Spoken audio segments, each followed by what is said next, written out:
Day 39. In a nutshell, we must be on guard against making statements that do not appear to be negative when in fact they are. And even if our listener refuses to accept our Loshon Hara, we must nevertheless seek to ask Hashem's forgiveness. Spelling it out. In this segment, the Chofetz Chaim says something that at first glance seems superfluous. Where Balei Loshon Hara, those who engage in Loshon Hara on a regular basis, speak in a deceitful way. They talk about others in an apparently innocent way, as if they have no idea that what they are saying is Loshon Hara, or that they had no idea that so-and-so was the perpetrator of the act of which they spoke, when in fact they were aware of this. In such cases, and similar ones, are included under the term Loshon Hara. Why did the Chofetz Chaim find it necessary to tell us that Loshon Hara, spoken in a sly, misleading way, is also Loshon Hara? Isn't it obvious? Perhaps the answer lies in the famous episode in the Torah. Yaakov Avinu arrives in Haran, and after a short stay at the home of his uncle Lavan, he requests permission to marry Lavan's daughter, Rachel. Yaakov asked to marry Rachel, your younger daughter. Why did Yaakov have to be so explicit? Why wasn't it sufficient for him to tell Lavan, I would like to marry Rachel?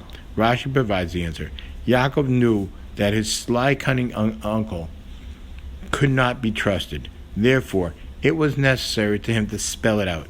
We are agreeing that I shall marry Rachel, and not any Rachel from the street, but your daughter, Rachel, unless you decide to switch the names of your daughters without my knowledge and call your older daughter Rachel and your younger daughter Leah, then let me make it clear.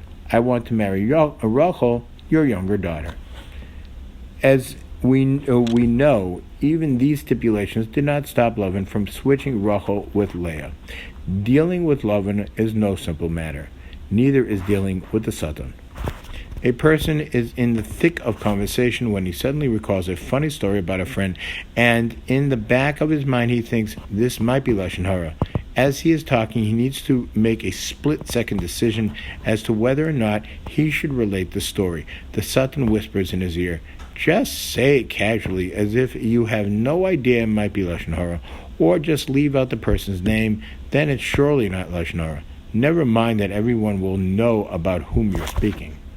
So the Chofetz Chaim informs us, as Yaakov did to Lavan, in a way that should leave no room for doubt.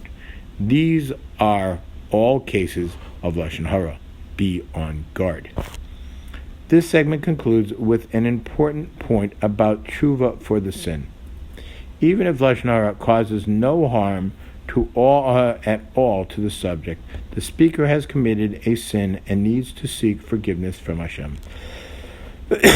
This includes a situation where the sinner responds, stop telling me such stories about Chaim. He's a wonderful person, and I don't believe a word you've said about him.